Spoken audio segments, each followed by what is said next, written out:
এখন তো প্রতিদিন সন্ধ্যা হলে ঝড় বৃষ্টি শুরু হয়ে যাচ্ছে, আর এই ঝড় বৃষ্টি মনটা শুধু খাই খাই করে। তাই আজ বানিয়েছিলাম রেস্টুরেন্ট স্টাইল চিকেন চাউমিন। প্রথমে চাউমিনটাকে সেদ্ধ করে কড়াইতে তেল দিয়ে চিকেনটা আমি ভালো করে ভেজে নিয়েছি। চিকেন ভাজা হয়ে গেলে ওই একই তেলে আমি দুটো ডিম ভালো করে ভেজে নিয়েছি। ডিম ভাজা হয়ে গেলে সেই কড়াইতে আমি আবারও কিছুটা তেল দিয়ে দিয়েছিলাম।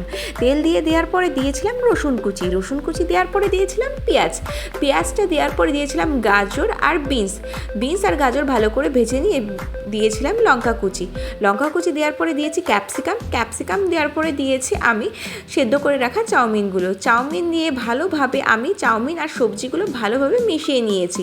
মিশিয়ে নেওয়ার পরে দিয়েছিলাম লবণ আর গোলমরিচ গুঁড়ো দেওয়ার পর আমি আবার একটু মিশিয়ে নিয়েছি।